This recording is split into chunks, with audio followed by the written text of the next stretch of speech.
The one thing that I've been looking for recently, like from the 100K, from the 50 miler on, is where's my breaking point mentally? That's my Okay. main thing that I get out of these runs is being able to find how you operate in high stress situations and how far you could push yourself so that you are able to push yourself in reality because running 240 miles, I'm sorry, is just not a normal thing to do. No.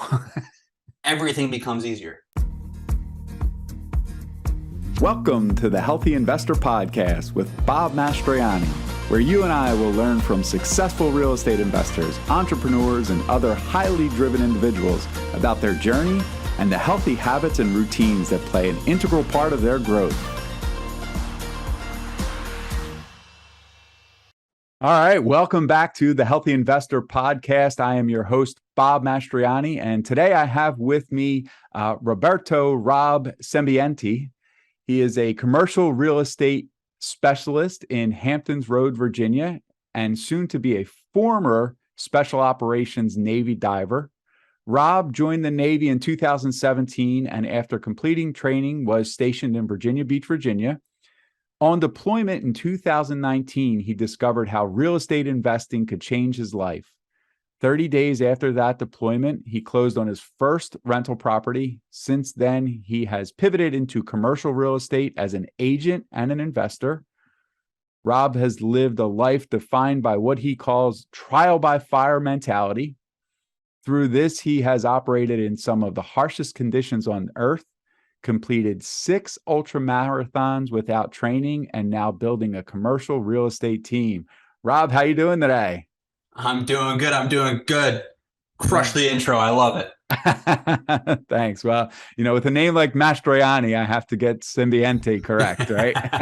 Yeah, it's true. It's true. So tell us a little bit about, so you're in the military and you decided, you figured out that real estate was going to change your life. So tell us a little bit about that. It's actually a pretty funny story. So I got to my office in 2018. This was still when Trump was in office. We were very active in where I work, at least. It's toned down a little bit with Biden being in office. However, we're out the door a lot, and I wasn't really a big reader. I didn't really enjoy too much of that. I played video games, ran and worked out, the usual 19, 20-year-old life. And we got told that we were going to be on a 2-week deployment. It was a quick in and out. We had a specific op, got it, get it done, go home. And on day about 50 of that trip, when we realized that we were going to be there for a lot longer than those 2 weeks, like we weren't coming home for a very long time, I decided to go to this library locker. And it's like a little box on side a submarine. And I opened it up, and like God meant it to happen, Rich Dad, Poor Dad falls out. And I'm a guy who doesn't like reading. Rich Dad, Poor Dad wrote a book, or I guess Robert Kiyosaki wrote a book that is meant for people who don't read. It's a bestseller, not a best written book. So I wound up reading that bad boy. And at the time, I had a girlfriend, now my ex-girlfriend, a mechanical engineer who made a lot of money, and we had this competition of who was going to be the breadwinner. So I read that book, put 2 and 2 together, figured that buying houses was going to be my way to win that competition. I'm a very competitive guy.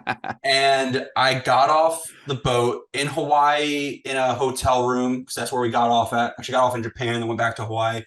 When I finally had Wi-Fi, contacted the first agent I could find, found a house that seemed pretty decent, had no knowledge, and just kind of jumped right on in. Closed literally 30 days later. Wow, that's an amazing story. I love that it was competitive. I love that it was more about, I'm going to win this competition. Yeah, I mean, I thought that I was going to be that guy who just did 20 in the military, put $1,000 a year into your index funds, your standard investment, compound interest, pro forma, and do it that way. But turns out that doesn't make you the most money as fast as you want it to. And also is an emotional roller coaster. So decided on real estate instead.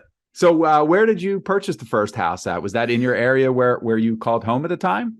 Yeah, it is. So I'm in Hampton Roads, Virginia. It's the most southern point of Virginia. Virginia Beach, Norfolk, Portsmouth. There's 7 different cities. I wouldn't say it's like New York, but it has the same concept of there's different boroughs. Sure. And they're about 45 to 50 minutes apart from each other. And I bought one in Norfolk. It was $100,000 house across the street from a university, which I found interesting because I grew up across the street from a middle school. So I guess I kind of found that familiar. It was $102,000. I didn't really need much. I had about 40 grand saved from the Navy because that's all I did was just invested in my portfolio, took it out my portfolio, and wound up putting the money in as a down payment. And we closed pretty quick. The bank didn't really have too many questions on that one. So that was a single family property. Did you purchased it to rent it out?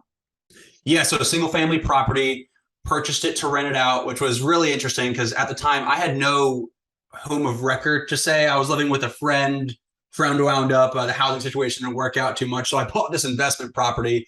So I wound up, it took me a while to get it online, honestly. I bought it again without any research or any, I kind of, trial by fire. I just thought I'd go in there and kind of swing at it. This is before I even formulated what trial by fire was, but it had subfloor issues, rotting in the walls, cockroach infestation, rat infestation, like the whole gambit. Oh, fun. So I wound up spending all of the money that I had saved getting that bad boy online. It took about 6 months because I was in and out of deployments. I was in Hawaii, and I kind of just saw it as a hobby at the time. I mean, it was 20 years old. I didn't really have too much of a career set on real estate. I just thought it would make me a lot of money by just buying it. So dumped a lot of money into it, paid my education that way, and eventually rents start coming in. I mean, it's a $100,000 house and it rents now for $1,600. That's great. So it's not too bad. So yeah, that's really cool. So then you have your first property. Obviously you have a few deployments. So you're traveling a lot. And I'm assuming that when you're in deployments, I mean, you mentioned being inside a submarine. I'm assuming that when you're in deployments, and based on a conversation we had in the past, I know that you're sort of out of touch for a little bit, right? There were times when no one could reach you, or there were times when you weren't able to reach back. So how did you handle that? How did you manage the property and set it all up? Well, it was definitely a learning curve. Like a lot of people before they start to realize how operations systems play in your business, thought I could do everything myself, got an online management portal and thought that's all I needed to do. Put in all of my vendor contacts I had, and then you have your agent that's a part of that company, and they're supposed to do everything for you. I left for 3 months and I came back, and my tenants gave me a complete handful, and deservedly so. Their shower wasn't working. Everything wasn't working. So management, I learned pretty quickly, I don't do myself. I don't like doing it anymore. I will eventually vertically integrate my company to be able to do such a thing. However, leave it up to the pros when you're starting off. Don't think that you could do everything yourself if you have another full-time job. So now I put a management team in place. There's a lovely company called PMI out here in Virginia, Property Management Incorporated. The owner of it is a serial franchisee. She's very familiar with putting operations in places for property management, specifically on the 1 to 4 units. She's the head of the board of landlords in Hampton Roads. So, oh, nice. She's who I went with, and I have never looked back since, let me tell you. Well, that's great. That's great. And I love just kind of backing up a little bit. I love that you refer to it as an education, and it's sort of paying your tuition. And I think oftentimes, a lot of real estate investors do look at it that way, right? Sometimes we pay tuition by, either purchasing, mentorship or education package or something. And sometimes we pay our tuition, the hard knocks way of sort of finding out, what works and what doesn't. So now you've moved a little further along in your investing career, and you're working on the commercial side. So tell me a little bit about that. Yeah, so started to move over to the commercial side. I still have 6 properties to offload, the single families. I am thinking about keeping that first one is because it's cash flowing great. It's just the equity, we need to move it over to something that's a little bit more stable than a college rental single family. So I wound up having 3 issues happen at the same time. A sewer line exploded in Norfolk, in Virginia, and I had a roof and a boiler go down in Connecticut. I was supposed to move to Connecticut from the Navy, so I started investing up there. Long story cut short, I don't live there anymore. Properties are still there. They're actually sale right now if you live in Connecticut. But wound up deciding I'd rather have, 2 roofs and 40 units rather than, 8 roofs, 8 units, 8 different tenants, and, Sure. the whole gamut. You can't scale your management that way. And I figured when you see all of the people who have massed a lot of wealth, they're not sitting there with single families saying that they're 100 millionaires, 200 millionaires. Yeah. So follow what the money does. Is what I always thought. So have you been closed in on any deals yet on the commercial side, or are you still looking at underwriting? We were moving in on one deal. Unfortunately, we wanted to work with the broker mainly. So we took a deal that was going to be thinner. We were about to be under contract on it. And we went under contract on it. We were accepted LOI on it, but everyone was dragging their feet. They waited on our offer for so long that I underwrote it at a 5.25. By the time that we're about to get under contract, we're sitting there at a 6.5, and I like the broker. I don't know if he likes me too much anymore, but we had to back out of that one. And just a lot of the numbers don't make sense at the moment if you're not going off market or have your broker relationships developed. I see this might be a limiting belief. I have worked through it in the past. So I'm 24, just turned 24, right? I started doing this when I was 23 in commercial side. Yeah.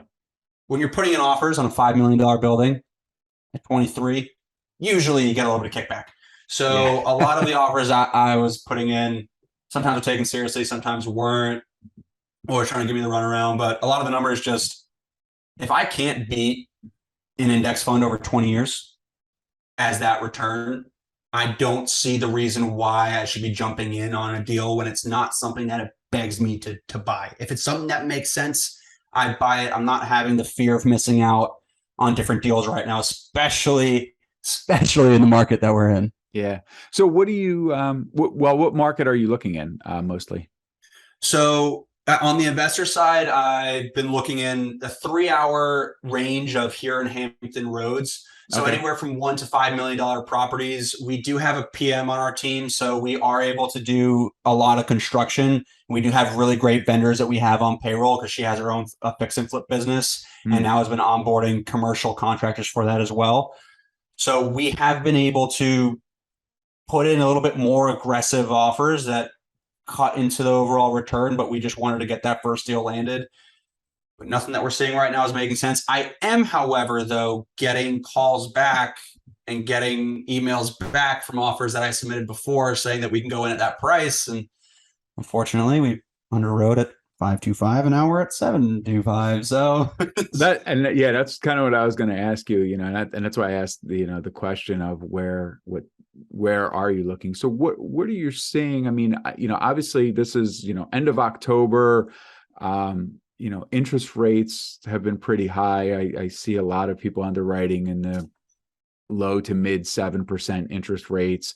But it seems like for the most part, prices aren't coming down significantly, right? Compared to, some people were underwriting earlier this year in the 3.5% interest rates, and now we're up to the 7.5% interest rates. So what are you seeing when it comes to numbers like that? You're saying that a lot of the numbers don't seem like they're working for you.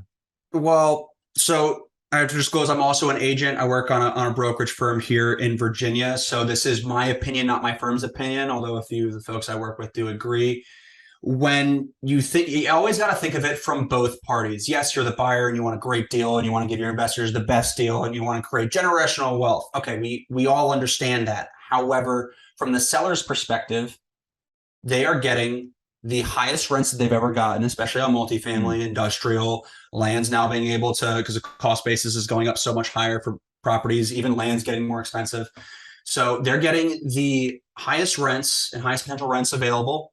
They have secured the best debt that they have ever had. And you are asking them to sell at a discount. Yeah. From their perspective, if you do a 5-10 year cash flow analysis on that, it just makes sense for them to just keep it through the next cycle. Yeah. Unless this person has a real motivation or they really fluffed up their numbers or their pro forma, there's not really too much reason for them to exit. So I understand. I tell that to every broker I talk to. I mean, we have clients that are the same thing. we just understand that it's both sides of the party. It's not just the buyers, as every investor for some reason always thinks about. It Yeah. is just more than the buyer at the end of the day. Do you think there's anything in this market that that works better, or that could maybe be a give or an advantage to a buyer who's looking to purchase? What do you mean? I don't know. I mean, I've heard some people talk about potential seller financing, or potential holdback of funding to some extent, or Okay.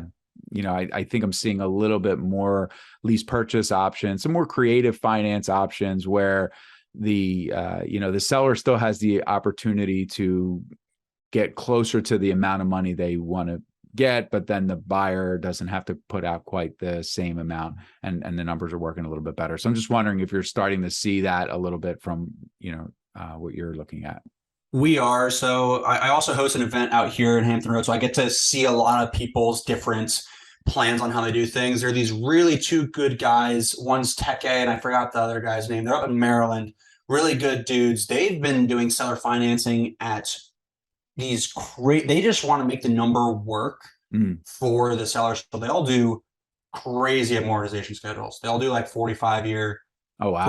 45 years, like, hey, like at least it brings the number down enough. And then they get their final, yeah. So they cash flows for them, and they get their final numbers. They're long-term buy and holders. They've got a lot of different doctors and surgeons that are their investors. So all they want to do is just have their money hedged against inflation. So that as long as it cash flows for them and they know it's secured long-term debt, works out great. That's great. That's a really interesting concept. I haven't heard people going out that far yet from amortization schedule. That's a really cool nugget.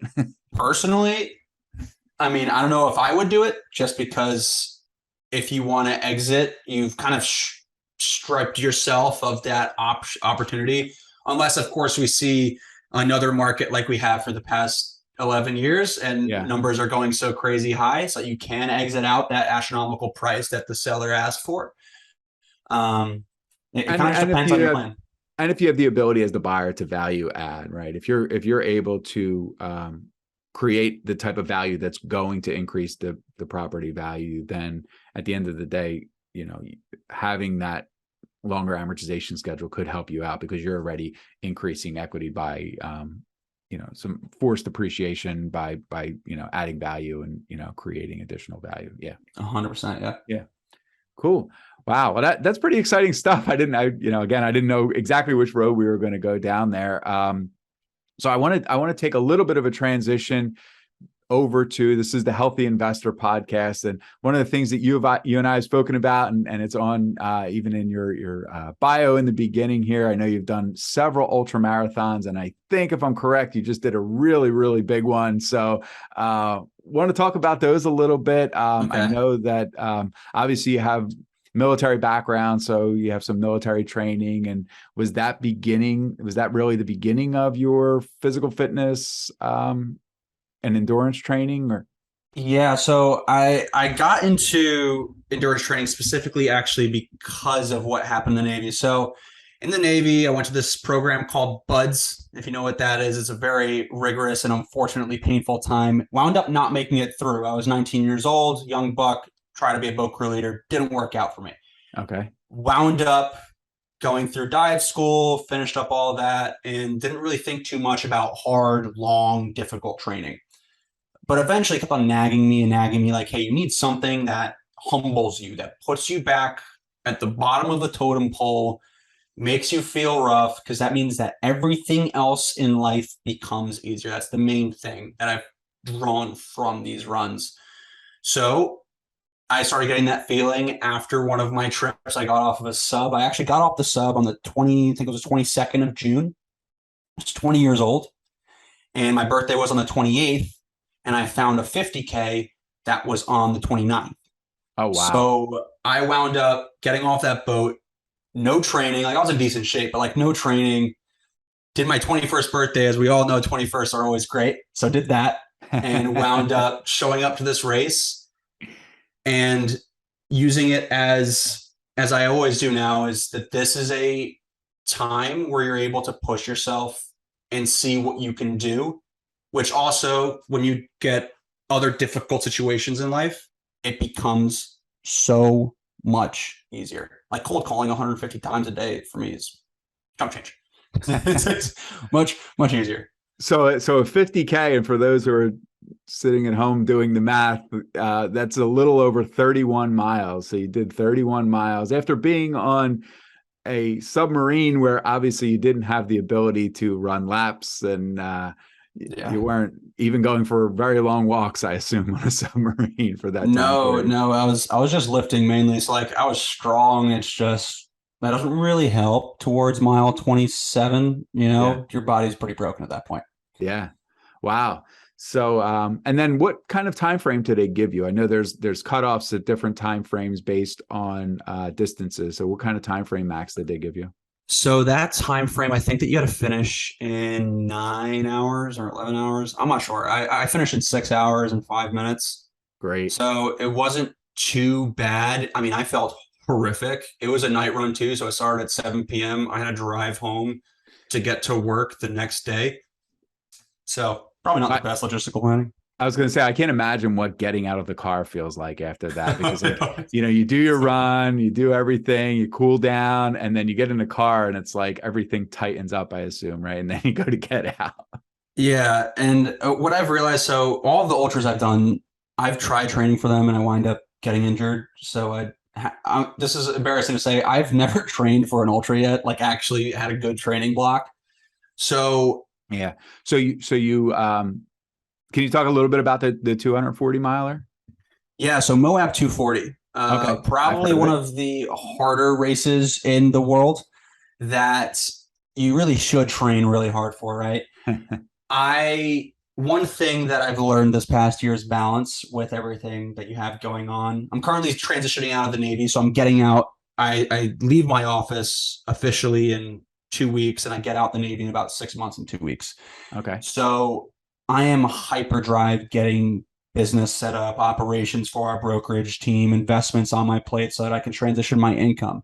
I put that before training. Sure. And because of every time I've done an ultra marathon, I've been able to coast on by, have plenty of time on the cutoffs, be able to make it. I dared to do Moab 240 without training, and it was an interesting experience. The one thing that I've been looking for recently, like from the 100K, from the 50 miler on, is where's my breaking point mentally? That's my main thing that I get out of these runs, is being able to find how you operate in high stress situations and how far you could push yourself so that you are able to push yourself in reality. Because running 240 miles, I'm sorry, it's just not a normal thing to do. No. Everything becomes easier. Cold calling becomes easier. Putting operations in place becomes easier. Following up on your calls becomes easier. CRM becomes easier. Everything that you do that's a part of your business is now 10 times easier than running up a 3,000-foot mountain at mile 65 as you're throwing up all over the place. Way easier than that. Way easier. Yes. Wow. So you made it about 70 miles then? Wow. That's impressive. It wound up coming crashing down. So if you're doing a race like that without training, or any race without training, you need to have a perfect race. So logistically, it has to be pristine. Everything has to go correctly. I saw that they were going to have tailwind at the race, and I didn't think I had to pack my own electrolytes and my own fruits. I thought the aid stations for about a $1,200 race would be adequate. By the time that I got there, because I'm coasting on the cutoff, I'm not trying to go out the gate too difficult. Wound up not having any fruits or electrolytes. And fun fact, if you don't have those on that long of a race, your digestive system pretty much just says no. And you start throwing everything up. And I had no foundation, because I haven't trained, to combat what had happened. So I wound up blacking out around mile 45 and got woken up. They told me, hey, you have to get to the next aid station if you want to make the cutoff time. It's like, well, how far is the next aid station? And they're like 17 miles. And I just start laughing hysterically. I'm like, that's really funny. It's like the middle of the night. But I had no other choice, right? So I wound up getting up, going like another 10 miles, blacked out again. Every single time I do that, I'm pretty much throwing up everywhere. It's really a good look. And then eventually wound up getting to that aid station. And the funniest thing, it actually reminded me about Buds when it happened. So I get there. I missed the cutoff, obviously. And they're all like sitting there. It's like a depressed group of people because they're upset that they didn't finish. I'm stoked because I got a ridiculous amount of mileage and with no training. And they look at me like, "Hey man, how do you feel?" I'm like, "What do you mean? How do I feel? It was a rough night. I slept on rocks and threw up everywhere." And they're like, "Well, we don't have enough cars to make it, like to get everyone back to the next aid station because this one's like off the beaten path, no phone reception, no nothing. So like you might have to go to the next aid station." I'm like, how far away is that? Guy looks at me with a straight face. "Oh, it's about 16 miles. Nothing too bad. You done your training. You're good to go." And I looked at him, just laughed. No, I haven't.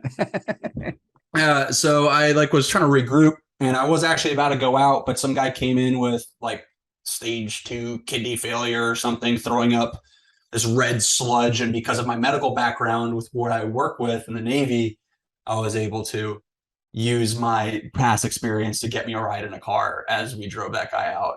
Oh, wow. God. Wow. That's an amazing experience. Congratulations for making it 70 miles. And that is like, for someone like me, I'm obviously I'm more of a hobbyist, I guess. I probably run a little more than that in a month. So to do that at one stint is amazing. I know that if you were to do it again, you probably would train differently and prepare differently. It's interesting to hear you say that you have to have the perfect race. I guess a few weeks ago I had Matt Dunn on, and Matt spoke about his ultra marathon experiences. And as a matter of fact, he's doing another ultra marathon next month. Mm-hmm. And he spoke a little bit about that. He was in an ultra marathon in upstate New York, and he just missed the turn. Oh, and he wound up going, a good 35, 40 minutes out of his way, and then 35, 40 minutes back. And he missed the cutoff because he missed a turn. He missed like a ribbon on a tree. And, and this was a trail run, similar to what you're experiencing, right? So it's not like there's a big sign in the middle of the road that says turn left. It's just a bunch of ribbons.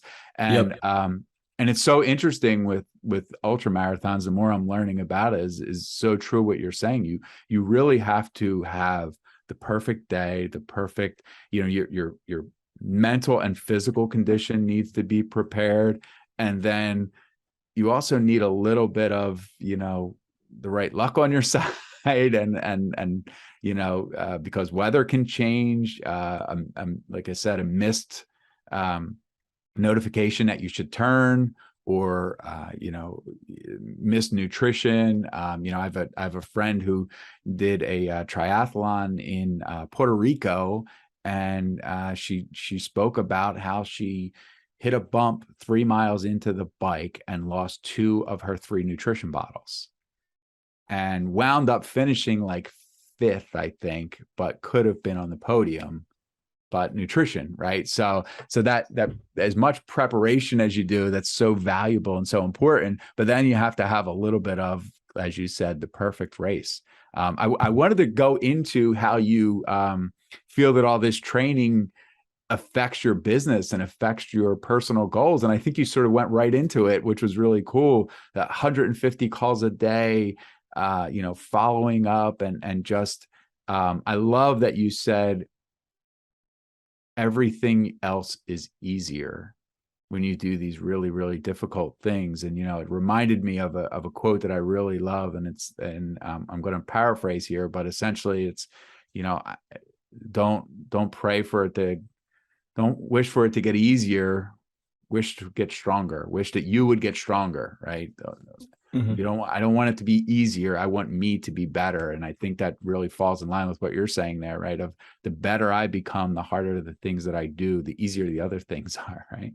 So true. I've, with everything, I remember my first deployment, I wasn't supposed to go out in the water column. My job is a little bit more high risk than you would think. A lot of things that can crush you, stab you, shoot you kind of thing, right? So I had no prior preparation to knowing how any of these operations worked. And we weren't on the X, so there was no, actual serious danger from an outside force, but everything around you is trying to kill you underwater, everything that can crush you, smash you, you drown. And I had never seen it before. And someone described it to me the day prior. Like, hey, you're going out in the water. The reason why is because this guy, 38-year-old veteran, he's not retired, crushed his whole hand. Like this hand became like this wide, pancaked out. And they looked at me like, yeah, you're next, you're up. And I remember that, the nerves were off the charts. 19, this is not normal. Mm-hmm. It's very difficult, but just visualize as much as you can, get as much information as you can, like with an investment, like with a race, get as much prep as you can. But eventually at the end of the day, you just have to go out there and attempt to perform, take notes down, and then go at it again. Yeah. That's what I did. Awesome. So I want to transition into the final segment because I want to make sure that we're mindful of your time. I really appreciate you coming on, and move into, we ask the same 3 questions of every guest. So for you, what is your definition of success?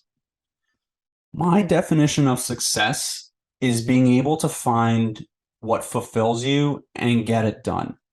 When I first started doing investments in real estate, yes, I wanted the empire. Yes, I wanted the whole massive, I own everything deal. However, now, my goal at this point, at least up to my 30s, is to be able to exit my business with about $120,000 a year income, maybe a little bit more than that. Hop in a van, a nice little trail life van, like all kitted out, and go travel around the country and the continents and go do my runs and go do what I like to do, still being able to operate my business from afar. Everybody has their own answer. You just need to dig deep and figure out what you actually want. Numbers don't mean anything if you're not happy. So always remember that. I love that. For someone who's new to investing or even just learning how to focus on their goals and their path to success, can you give a good book recommendation? Good book recommendation. I'm going to give you 2.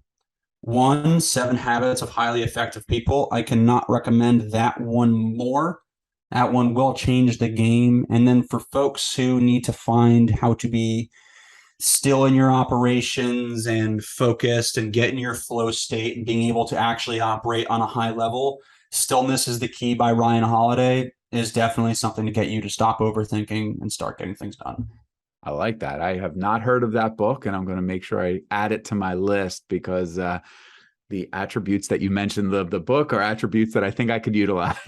So gotcha. It's a really good one. That's great. So before we get to the final question, first of all, I want to thank you for coming on. This has been a lot of fun. Definitely continued success on your journey. How can we support you, and how can people reach out to you? You can reach out to me via Instagram at RentReadyRob. Feel free to give me a call. I'll give my number out, 201-723-1198. I work with Exit Realty Central in Norfolk, Virginia. Just I need to give my disclosure just so that the Sure. Realtor Association doesn't get me. And we'll be happy to help you with anything. Right now, I'm full-time into the agency side of things. I see the investments not being too high of a return unless you're getting a great deal. So really focusing on optimizing those operations out there at Exit. Great. So final question, if you can think back to me, it's not quite as far back for you as it is for me at 24, but if you could think back to a young Rob, ages like 10 to 12 years old, sort of knowing what you've learned so far on your journey, what are 3 pieces of advice that you would give a young Rob or any preteen child to help guide them towards success? Stop caring about what people think. That is definitely number 1. Everyone's going to have their own opinion. And fun fact, not everyone's successful with those opinions. And they say that from their own personal lives that they're living. 2, follow the money. When you see somebody who's rich doing something, probably want to find out what he's doing and do the same thing. And also on the inverse, when everyone's doing something, do the opposite. Now, I'm not saying anything bad about certain types of investments, but there are certain markets that are extraordinarily hot right now, and they're about to get a bucket of ice thrown on them. Do not be a part of the bucket of ice. It's buy right, manage right, finance right. What we've learned, buy with good debt on a good property, invest for cash flow, secure long-term debt, and have adequate cash reserves. Follow those rules and you'll be fine. But know that there's a reason why everyone says to do something that nobody else is doing is because that is how you become truly successful. And that's great. That's all I have to say with that one. That's great. That's great. I like it. Well, thanks so much. Check him out. Rent Ready Rob, Rob Sembiante. Thanks so much for being on here. And for everyone who's listened to the Healthy Investor Podcast, go out there and make it a great day.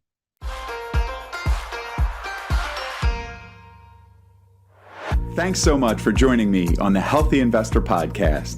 Check out the show notes for more information about connecting with our guest. If you enjoyed what you heard today, please head on over to iTunes and leave a positive rating and review. It would mean the world to me. I'm grateful for your support, and I wish you an abundance of success on your journey to healthy investments and a healthy life.